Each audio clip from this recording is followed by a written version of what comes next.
ভাই বলতেই খুব খারাপ লাগছে, আমাদের মুজাহির ভাই আমাদের মাঝে আর নেই ভাই। ওনার মতো রোস্টার এবং উনি কাউকে ভয় করতো না, এমনকি ঘৃণাকেও ছাড়তো না। ওনার মতো রোস্টার পাওয়া ভাগ্যের বিষয়। যাই হোক, আর আপনাদের কাছে অনুরোধ রইল, যারা টিকটকে ইউটিউবে ভিডিও বানান, ওনার ফেস দিয়ে অন্তত ভিডিও বানায়েন না, ফেসটা ব্লার করে দিন, মুখে যে কোনো কিছু একটা ইমোজি হোক ব্লার করে দিয়ে ভিডিও আপলোড দিন। এবং ওদের মানে আর মিউজিক লাগাও, তোমরা মিউজিক লাগায় ভিডিও ছাড়ো। এটা কি মিউজিক লাগায় ভিডিও ছাড়া? এটা কি? এটা হলো ভিউ ব্যবসা। এটা কি ভাই?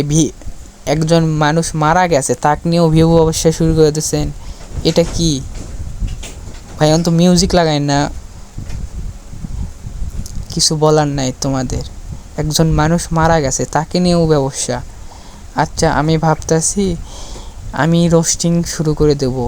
আমি জানি অ্যাডভান্স গেমিং মানে মুজাহির ভাইয়ের মতো রোস্টিং করা সম্ভব না, তাও চেষ্টা করব। কিন্তু ওনার জায়গা কেউ নিতে পারবে না, উনি কাউকে ভয় করতো না। ওনার মতো রোস্টিং করা কারো পক্ষে সম্ভব নয়। কিন্তু আমি তোমরা যদি চাও তাহলে করব, কমেন্ট বক্সে বলতে পারো। যদি না চাও তাহলে রোস্টিং করব না। আর সবার কাছে অনুরোধ করছি, কেউ অন্তত ওনার ফেস আর গানে ব্যাকগ্রাউন্ডে মিউজিক লাগাইয়ে ভিডিও বানায়েন না। এটা ইসলামে কোনো প্রকার জায়েজ নাই। এটা কি? আর অবশ্যই এটা আপনাদের কাছে আমার মনে করেন পাওয়ারটা ধরিচ্ছি, ওনার জাস্টিসের জন্য ওদের নিউজ চ্যানেলে যত ওয়েবসাইট আছে কমেন্ট করবেন। আমি ডেসক্রিপশন বক্সে ফার্স্ট কমেন্টে 2 জায়গাতেই দিয়ে দেব, ওটা করবেন। বা আপনারা ইচ্ছা মতো লেখে খালি জাস্টিসের জন্য আপনাদের কাছে অনুরোধ রইল, এটা অবশ্যই করবেন। আর আপনাদের জন্য অনেক লড়ছে সে, কিন্তু ওনার বেলায় যদি আপনারা মুখ ফিরিয়ে নেন তাহলে এটা কোনো কিছু। আপনাদের কাছে একটা অনুরোধ রইল। আর আমি কথাই বলতে পারছি না, কি আর বলবো। আমার সবচেয়ে প্রিয় এবং ফেভারিট রোস্টার হলো তিনি, এবং আরেকজন আছে ব্ল্যাক সাকিব। প্লিজ সবাই অনুরোধ করলো, আমার সবচেয়ে প্রিয় ফেভারিট রোস্টার হলো অ্যাডভান্স গেমিং।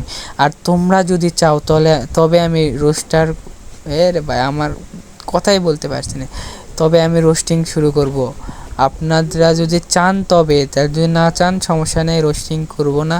তোমরা যদি চাও রোস্টিং করি তাহলে কমেন্ট করো। আর এটা নিয়ে অবশ্য ভিউ ব্যবসা করো না তোমরা, অনুরোধ রইল। এই বলে ভিডিও শেষ করছি। আর বলার মতো আমার কিছু নাই, আমি কথাই বলতে পারছি না ভাই, এতটা কষ্ট লাগতেছে। ওকে, দাঁড়াও, আমি আরেকটা কথা বলে যাই। এটা কৃষক বললাম সেটা কারণ কিছু সাপ্রি টিকটকার আছে, এটা নিয়েও ভিউ ব্যবসা শুরু করে দিচ্ছেন, এই জন্য বললাম। আর আপনারা অন্য মাইন্ডে নিয়েন না। আর থাকেন, গুড বাই, টাটা, খোদা হাফেজ। আর কথা বলতে পারছি না, অনেক কষ্ট লাগছে।